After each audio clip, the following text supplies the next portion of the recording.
Assalamualaikum warahmatullahi wabarakatuh.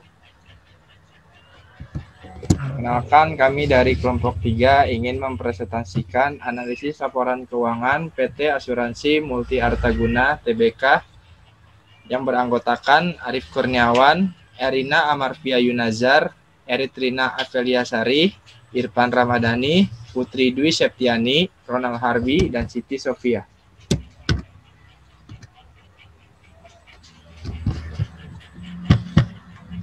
Yang pertama, di sini ada PT Asuransi Multi Artaguna Tbk, yaitu merupakan salah satu perusahaan asuransi terbesar di Indonesia. Perusahaan yang berdiri sejak 14 November 1980 ini tidak pernah berhenti berinovasi menjawab kebutuhan tertanggung akan perlindungan yang dibutuhkan. PT Asuransi Multi Artaguna Tbk terdaftar sebagai entitas dalam Bursa Efek dengan inisial public offering sebanyak 240 juta saham dengan nilai nominal 100 per saham serta harga penawaran 175 per saham.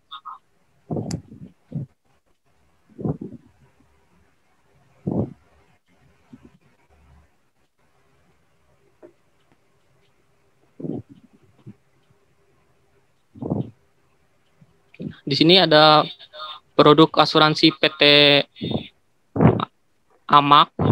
Yang pertama ada Makna Mobil, yaitu sebuah asuransi tentang perlindungan mobil saat berkendara ketika terjadi kecelakaan.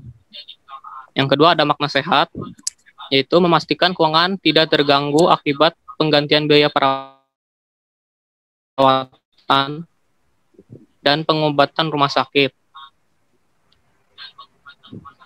Yang ketiga ada Makna Properti, yaitu menjamin kerugian atau kerusakan atas harta benda yang dipertanggungjawabkan secara langsung yang disebabkan oleh bencana alam. Dan yang terakhir ada Makna Wisata, yaitu sebuah asuransi tentang perlindungan perjalanan liburan dan juga perjalanan bisnis.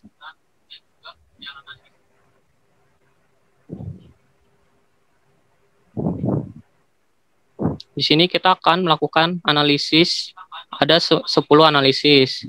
Yang pertama ada analisis laporan keuangan komparatif. Yang kedua ada analisis liabilitas jangka pendek.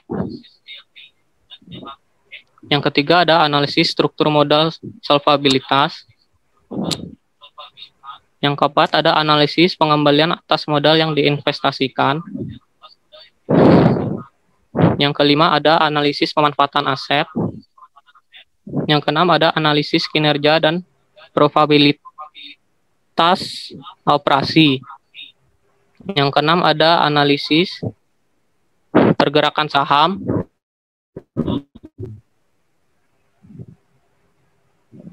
Yang ke-8 ada analisis Dupont, yang ke-9 ada analisis ramalan, dan yang ke-10 ada analisis Altman Z-score. Di sini yang akan kita analisis yaitu pada periode 2017, 2018, dan juga 2019.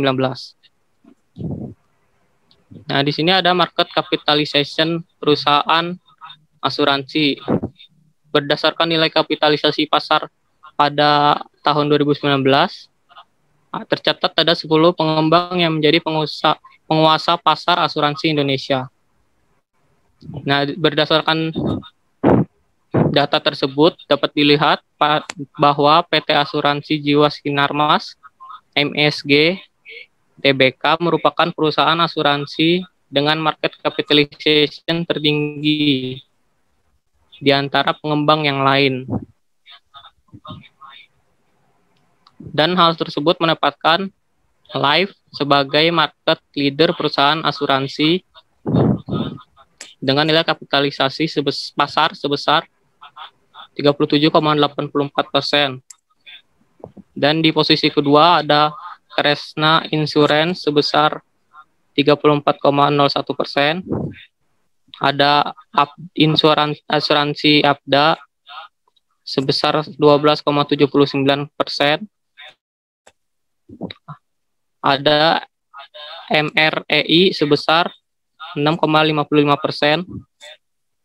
Dan PT Amak sendiri mendapatkan dalam urutan kelima dengan nilai kapitalisasi pasar sebesar 4,37%. Ini ada analisis laporan komparatif. Di sini ada komponen laporan laba rugi common size pada tahun 2017 sampai 2019. Dari grafik tersebut, terdapat 4 komponen, yaitu reinsurance claim, earning before tax, tax expense, dan net income. Untuk reinsurance claim masih mengalami peningkatan pada tahun 2018. Lalu, pada tahun 2019 menurun lebih jauh dari tahun 2017. Hal ini harus diperhatikan agar perusahaan mampu melindungi dari potensi kerugian yang besar. Earning before tax mengalami penurunan dari tahun 2017 sampai 2018, tetapi di 2019 mengalami peningkatan di atas 5%, yang menandakan bahwa pada 2019 pendapatan yang diperoleh sangat baik. Tax expense mengalami peningkatan pada tahun 2018 yang menyebabkan rendahnya earning before tax di 2018 menurun. Net income yang didapat pada 2018 sangat menurun jauh dari 2017 dikarenakan besarnya tax expense yang dibayar pada tahun 2018, akan tetapi net income mengalami kenaikan yang melampaui tahun 2017 dan 2018, yaitu di atas 5%. Lalu ada komponen neraca common size 2017 sampai 2019. Di sini terdapat 2 komponen, yaitu pertama adalah jumlah aset lancar mengalami kenaikan dari tahun 2017 sampai 2019, yang berarti kinerja keuangan untuk aset lancar sangat baik. Namun untuk aset tidak lancar mengalami penurunan yang tidak begitu tinggi dari tahun 2017 sampai 2019. Sementara jika dilihat dari komponen liabilitas jangka pendek dan jangka panjang, terdapat kenaikan selama tahun 2017 sampai 2019. Sebaliknya, komponen ekuitas mengalami penurunan dari tahun 2017 sampai 2019. Ini artinya bahwa PT Amak lebih mendanai perusahaannya dengan menggunakan komponen liabilitas atau utang daripada ekuitas yang dimilikinya. Lalu ada komposisi aset 2017 sampai dengan tahun 2019.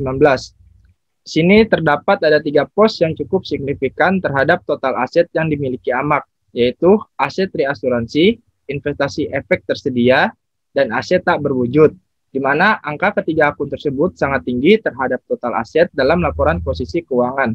Sangat berbeda halnya dengan komposisi pada kas dan setara kas. Angka pada komponen ini sangat rendah dari ketiga komponen aset di atas, dan adanya penurunan pada komponen ini pada tahun 2019 yang turunnya melebihi tahun 2017. Lalu komposisi aset 2017-2019. Di sini saya fokuskan pada tahun 2019 yang lingkarannya besar, yaitu pada tahun 2019 investasi dan efek yang tersedia sangat tinggi, yaitu sebesar 25%, di mana efek ini berkaitan dengan modal pada tahun 2019 yang dimiliki oleh Amak. Sedangkan untuk aset reasuransi mengalami peningkatan pada 2017 sampai dengan 2019, yang artinya Amak mampu mengendalikan perusahaannya agar tetap tidak mendapatkan kerugian yang sangat besar. Lalu ada komponen laporan arus kas common size 2017 sampai dengan 2019. Fluktuasi arus kas terjadi selama 4 tahun, seperti yang terjadi di tahun 2019. Proporsi arus kas bersih yang diperoleh dari aktivitas operasi mencapai 41%, di mana Amak lebih banyak melakukan kegiatan operasi dalam kegiatan usahanya. Namun sangat rendah untuk aktivitas investasi yang mengakibatkannya rendahnya kenaikan bersih kas dan setara kas pada tahun 2019. Dibandingkan dengan 2017 dan 2018, arus kas dari aktivitas operasi sangat rendah dari tahun 2019. Sehingga pada aktivitas investasi mengalami kenaikan pada tahun 2017-2018 yang mengakibatkan kenaikan kas dan setara kas bersih pada tahun 2017-2018. Berdasarkan laporan arus kas pada lampiran 3, besarnya aktivitas operasi yang dilakukan oleh AMAK untuk tahun 2019 untuk menanamkan investasi yang lebih banyak pada tahun 2019 sebesar Rp278.045.189 dikarenakan aktivitas investasi sangat besar pada tahun 2019 yakni sebesar Rp407.200.461, maka AMAK mengharapkan adanya pertumbuhan yang baik pada perusahaannya di tahun yang akan datang.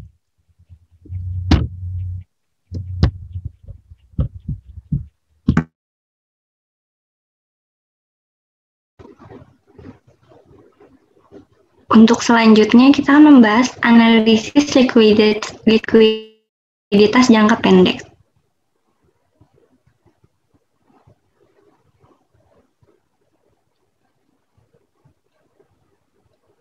Grafik ini menunjukkan penganalisaan mengenai likuiditas jangka pendek AMAK. Rasio lancar AMAK pada tahun 2019 sebesar 1,389, mengalami peningkatan dibandingkan dengan tahun 2018, yaitu 1,341. Rasio lancar yang baik dan aman jika berada di atas 1, artinya jumlah aktiva lancar di atas utang lancar. Sementara itu, rasio cepat AMAK terus menurun selama 3 tahun terakhir, sejalan dengan kenaikan perputaran piutang usaha yang masih menunjukkan posisi aman pada tahun 2019, yaitu 3,081.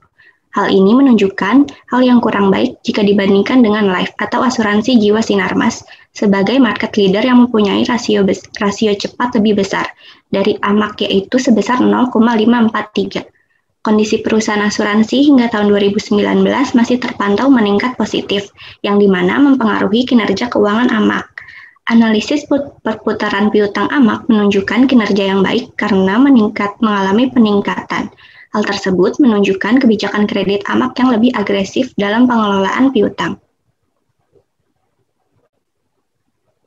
Perubahan pada struktur modal dan solvabilitas diukur dengan menggunakan beragam analisis dan perbandingan. Struktur modal AMAK untuk 3 tahun terakhir dianalisis dengan menggunakan analisis struktur modal dan solvabilitas.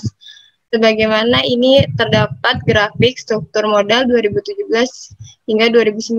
Next.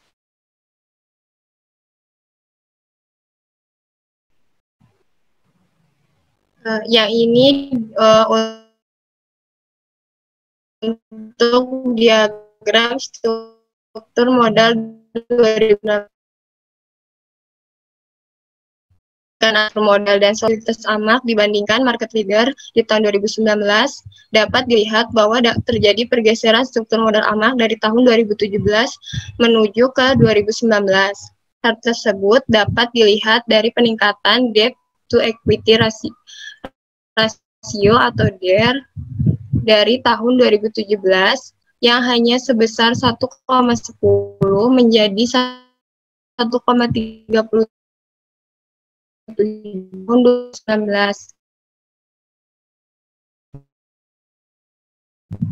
DER dengan entitas yang dimiliki. Tetapi sebagai investor kita juga harus jeli dalam melihat DER ini. Dari analisis rasio utang jangka pendek dan jangka panjang, terdapat total utang terlihat bahwa selama 2017 sampai 2019, utang jangka pendek selalu lebih besar dari utang jangka panjang. Hal ini tidak mengkhawatirkan sebab perusahaan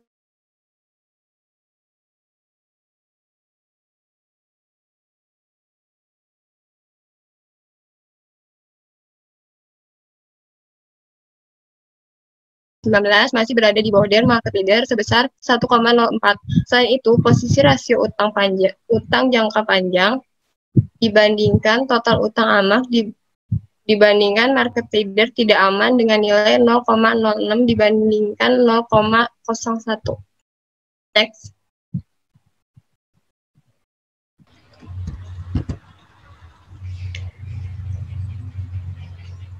Nah, di sini ada grafik analisis pengembalian atas modal yang diinvestasikan dan perbandingannya dengan perusahaan asuransi lainnya. Nah, di sini ada ROA AMAK dari tahun 2017 ke tahun 2019 mengalami penurunan, serta kenaikan penurunan sementara pada tahun 2018 dan mengalami kenaikan kembali pada tahun Kenaikan ROA di tahun 2019 berkaitan dengan kenaikan pendapatan premi yang dipengaruhi oleh portofolio terbesarnya, yaitu asuransi kendaraan bermotor dan asuransi kebakaran. Sedangkan penurunan ROA di tahun 2018 disebabkan oleh penurunan penghasilan lainnya. Jika dibandingkan dengan perusahaan pesaingnya, ROA AMAG berada di level terbawah. ROA AMAG berada di posisi 1,58%, sedangkan Life sebagai market leadernya berada di atas AMAG dengan ROA sebesar 1,77%. Analisis dari ROA ini juga menunjukkan hubungan margin laba dan perputaran aset. Dari analisis common size yang sudah dijelaskan sebelumnya, laba sebelum pajak AMAG tahun 2019 naik dibandingkan tahun 2018. Sementara pendapatan penjualan serta pendapatan penjualan tahun 2017 sampai 2019 selalu mengalami kenaikan yang signifikan. Dilihat dari tren margin nopatnya, margin nopat AMAG mengalami kenaikan dan penurunan di tahun 2017. Margin nopat AMAG sebesar 8,44%. Lalu di tahun 2018 mengalami penurunan menjadi 1,75%. Dan pada tahun 2019 mengalami kenaikan kembali sebesar 3,87%. Nopat dari tahun 2017 sampai 2019 terus mengalami kenaikan dan penurunan. Kenaikan nopat ini didukung dengan meningkatnya pendapatan premi yang diperoleh AMAG dan efektivitasnya penggunaan biaya. Namun, kondisi perputaran NOA-nya dari tahun 2017 ke tahun 2019 memang mengalami kenaikan sebesar 21,1%. Hal ini menunjukkan bahwa pendapatan premi yang diterima dari penggunaan aset sudah cukup maksimal.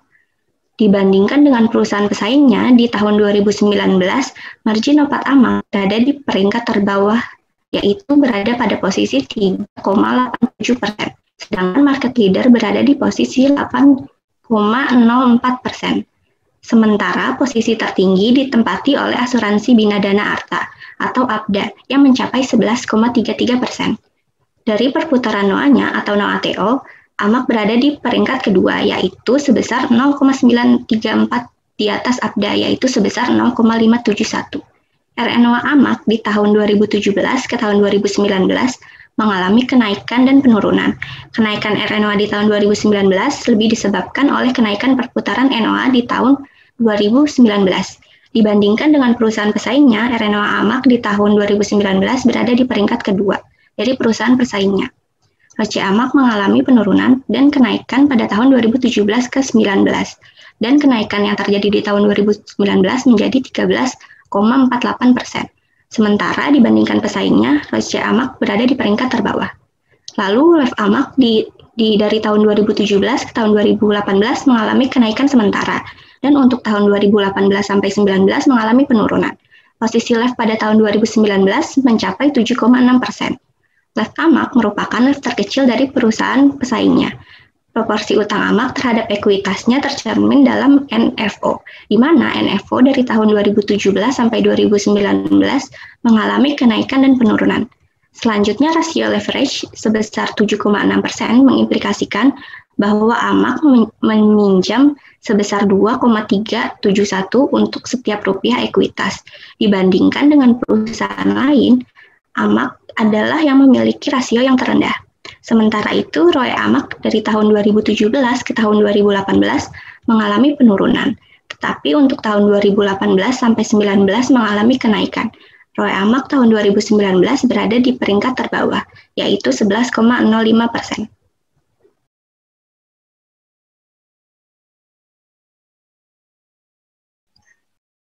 Rasio penggunaan aset ini dihitung berdasarkan nilai pada akhir tahun.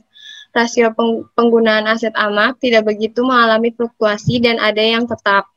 Perputaran kas dan setara kas mengalami kenaikan dari tahun 2017 hingga tahun 2019. Hal tersebut juga dialami oleh aset tetap dan total aset. Perputaran piutang dan liabilitas jangka pendek turun dari tahun 2017 hingga tahun 2018 dan mulai meningkat pada tahun 2019. Kenaikan dan penurunan tahun 2017 sampai 2019 dapat dilihat pada grafik tersebut. Next. Pada tahun 2019, rasio perputaran kas dan setara kas meningkat menjadi 43,91%. Angka tersebut dapat diartikan bahwa Ahmad relatif tidak baik dalam memutar kasnya. Kas menjadi masuk lebih sedikit daripada tahun sebelumnya. Angka tersebut tidak lebih baik daripada market leader yaitu Live yang bernilai 5,20. Perputaran rasio piutang Ahmad mengalami penurunan hingga tahun 2018, kemudian naik pada tahun 2019. Kenaikan rasio ini sejalan dengan peningkatan rasio kas dan setara kas. Ahmad dapat menagih piutangnya hingga kas bisa bertambah kembali. Meski demikian, nilai tersebut masih jauh dari market leader yang bernilai 20,24. Untuk rasio perputaran aset tetap, Ahmad bernilai 12,40. Rasio tersebut lebih rendah dari Live yang bernilai 20,05. Nilai ini berarti bahwa Ahmad membutuhkan lebih banyak aset tetap untuk menghasilkan pendapatannya dibandingkan Live. Dari rasio tersebut juga dapat dilihat bahwa Ahmad lebih banyak menghabiskan kasnya untuk memperoleh aset tetap tersebut. Next. Oke, selanjutnya analisis perputaran persediaan. Nah, pada analisis ini kita tidak dapat melakukan analisis dikarenakan perusahaan ini adalah full perusahaan jasa, yang mana perusahaan ini tidak memiliki persediaan yang menunjang perusahaan untuk mendapatkan pendapatan selain dari pendapatan jasa. Erik kemarin udah bilang persediaan Aqua ya, buat meeting.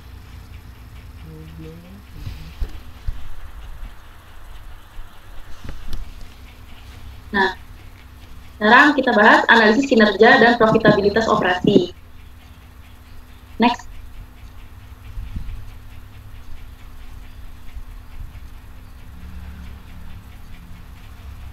Nah, rasio profit margin itu dihitung berdasarkan presentasi gross profit, EBIT, dan net income terhadap pendapatan. Perusahaan Ahmad mengalami fluktuasi yang signifikan dari tahun 2017 hingga tahun 2019.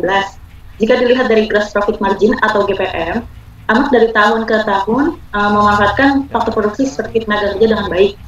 Jika dilihat dari GPM Ahmad, nilai rasionya itu sebesar 43,17%, yang mana nilai tersebut lebih baik dibandingkan nilai GPM dari perusahaan Live yang bernilai 9,89%. GPM Ahmad sempat mengalami penurunan drastis, namun dapat kembali meningkat secara stabil. Selanjutnya adalah operating profit margin atau OPM, yang mana OPM Ahmad sebesar 4,18%. Rasio nilai ini lebih rendah dengan nilai OPM Live sebesar 93,40%, mengelola beban operasinya untuk memperoleh pendapatan. Net profit margin atau NPM Ahmad juga mengalami kenaikan dari periode sebelumnya yang turun secara drastis. Dengan biaya pajak yang menurun, sehingga Ahmad dapat membayar beban lainnya dengan mudah. Jika dibandingkan dengan nilai rasio NPM Live yang bernilai 2,44%, nilai Ahmad jauh lebih tinggi dibandingkan nilai Live. Ini dikarenakan pajak yang cukup tinggi sehingga perusahaan Live harus membayar tanggungannya tersebut. Next.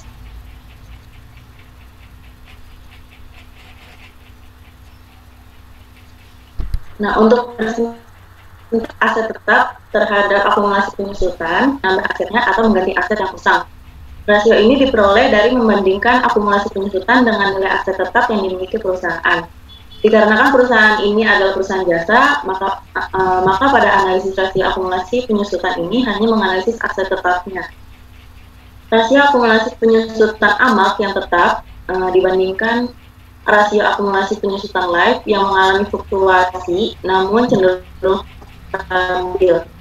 Nilai rasio akumulasi penyusutan Ahmad itu sebesar 65%, dan rasio akumulasi penyusutan Live di tahun 2019 adalah sebesar 46%. Ini menandakan bahwa Ahmad menggunakan aset tetap sampai nilai ekonomis dari aset tetap tersebut berakhir atau habis. Sedangkan untuk perusahaan Live yang mengalami fluktuasi, melakukan penambahan aset di periode sebelumnya, sehingga pada periode berikutnya penyusutan aset tetap lebih besar. Ya.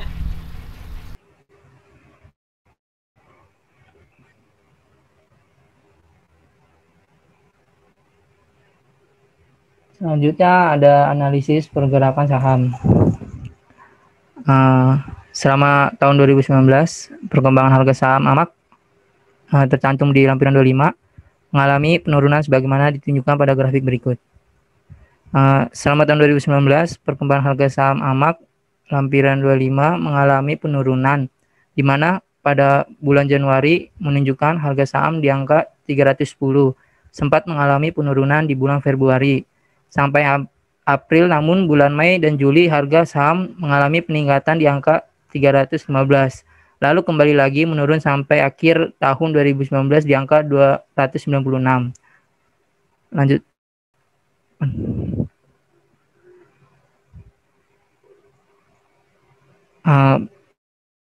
Berdasarkan grafik ini dapat dilihat bahwa perkembangan harga saham AMAK selama 3 tahun terakhir cenderung stabil, walaupun berada pada kisaran yang rendah. Untuk harga saham dari PT Pembanding, harga saham LPGI mengalami penurunan harga selama 3 tahun terakhir, yang mana harga saham di bulan Januari tahun 2017 sebesar 5.675. Kemudian di bulan Desember tahun 2019 harga saham menjadi 3.650 dan harga terendah yang mencapai 2.800 di tahun 2019. Untuk harga saham ABDA selama 3 tahun cenderung stabil, karena di bulan Januari 2017 harga saham sebesar 7.000, setelahnya mengalami naik turun harga, dan harga terendahnya mencapai 4.600 di bulan Januari 2019. Namun akhirnya stabil lagi di angka 7.000 di bulan November.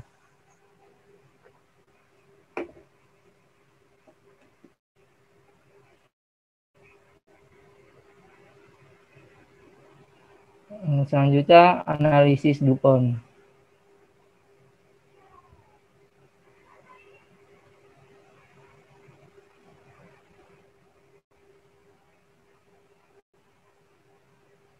Lampiran 2 menyajikan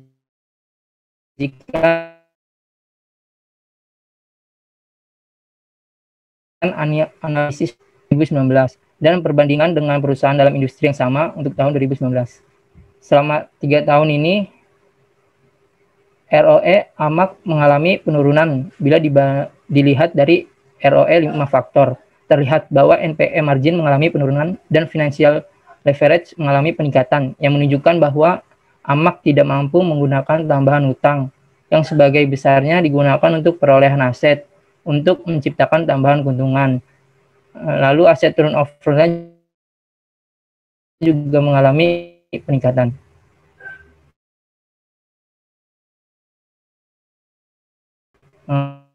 Apabila dirinci ke dalam laporan operasional AMAK tidak mampu berjalan dengan efisien, interest bunga.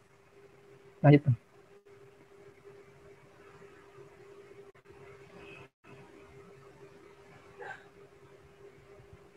Lalu jika dibandingkan dengan perusahaan lain dalam industri yang sejenis untuk tahun 2019, ROE AMAK sebesar 3,87%, tidak bagus karena lebih kecil dari perusahaan pembandingnya. ROE AMAK ini tidak terlepas dari financial leverage-nya lebih rendah dibanding perusahaan LPGI. Net profit margin AMAK berada di bawah perusahaan pembanding. Aset turnover AMAK terbilang tidak baik dari perusahaan LPGI, di mana AMAK tidak mampu memanfaatkan utangnya dalam perolehan dan penggunaan aset untuk menghasilkan keuntungan. EBIT margin AMAK menunjukkan angka 0,042, yang jika dihubungkan dengan interest burden, AMAK menunjukkan bahwa perusahaan menanggung beban bunga yang lebih besar dari perusahaan lain. Sejalan dengan kecilnya financial leverage yang ada, sehingga net profit margin AMAK semakin mengecil. Tax burden AMAK sebesar 0,926 berada di atas 3 perusahaan pembanding pajaknya. Artinya pajak yang dibayarkan AMAK lebih kecil. Selanjutnya ramalan. Laporan laba rugi serta ramalan untuk tahun 2020. Berikut grafiknya. Untuk ramalan tahun 2020, perusahaan optimis target pendapatan revenue bisa tumbuh sekitar 5% sampai 10%, atau diperkirakan pendapatan dari premi asuransi akan tumbuh sebesar 17,5%. Angka tersebut akan dapat dicapai melihat tren revenue growth AMAK yang terus meningkat. Oleh karena itu, pendapatan dari premi asuransi AMAK untuk tahun 2020 akan berbeda dari tahun sebelumnya, sehingga pendapatan jasa AMAK akan tumbuh maksimum sebesar 7,40% atau meningkat sekitar 132 miliar dari tahun 2019. Margin laba kotor atau gross profit margin AMAK terus meningkat setiap tahunnya secara konsisten. Peningkatan terjadi karena AMAK mampu meningkatkan pendapatan dari premi asuransi dan menekan premi asuransi secara bersamaan. Dengan demikian, diperkirakan gross profit margin perusahaan akan meningkat menjadi sekitar 26,08%. Beban umum dan administrasi terus meningkat setiap tahunnya, kecuali pada tahun 2020. Seiring dengan bertambahnya jasa asuransi yang dikerjakan, AMAK masih akan melakukan promosi secara besar-besaran seperti yang dilakukan selama ini. Sehingga beban umum dan administrasi akan berkisar 73,92% dari perkiraan pendapatan dari premi asuransi pada tahun 2020. Beban pajak tahun 2020 akan sama dengan 2019, yaitu sebesar 7,44% dari laba sebelum pajak. Akan diperoleh di perkiraan laba bersih tahun miliar atau mengalami peningkatan dari laba bersih tahun 2019. Hal ini terjadi karena peningkatan atas pendapatan dari premi asuransi mampu menutupi penurunan atas beban umum dan administrasi. Next. Di sini ada grafik yang menyajikan raca histori AMAK dari tahun 2017 sampai 2019 serta ramalan untuk tahun 2020. Piutang hasil investasi, piutang premi, piutang reasuransi, utang usaha proyeksi dengan menggunakan tingkat perputaran tahun 2019 menggunakan proyeksi. Pendapatan dari premi asuransi dan premi reasuransi 2020, aset reasuransi diperkirakan meningkat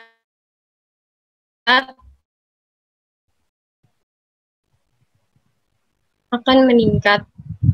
Next.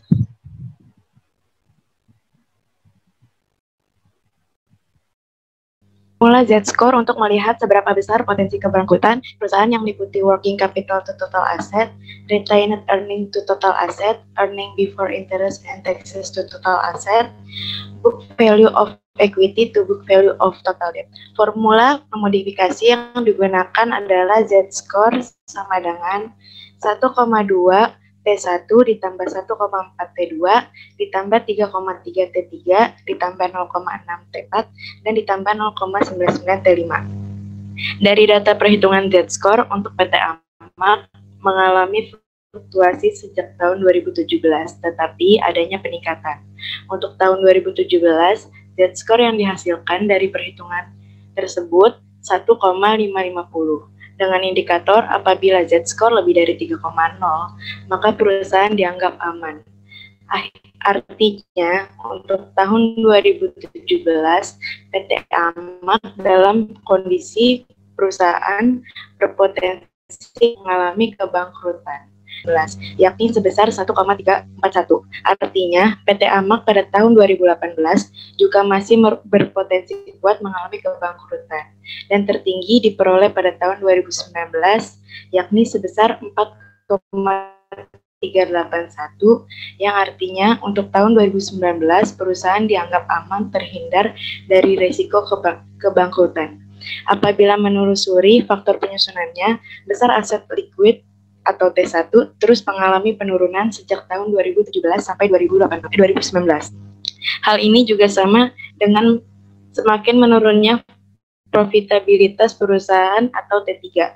Namun jika melihat finansial struktur atau T4, terlihat utang PT AMAG semakin besar dan terjadi pergeseran struktur modal.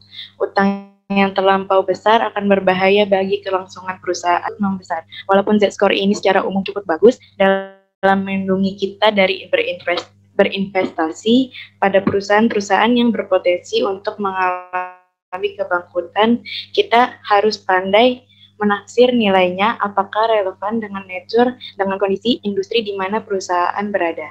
Dalam analisis ini, Z-score yang diperoleh cukup relevan dengan proyeksi yang telah dilakukan sebelumnya di mana diperkirakan PT AMAG akan berpotensi kuat mengalami kebangkrutan selama 2 tahun, yaitu 2017 dan 2018. Sekian presentasi dari kelompok kami tentang analisis laporan keuangan pada PT Asuransi Multi Artaguna Tbk atau PT Asuransi MAG. Mohon maaf apabila ada kesalahan penyampaian dalam presentasi ini. Kurang lebihnya mohon maaf. Wassalamualaikum warahmatullahi wabarakatuh.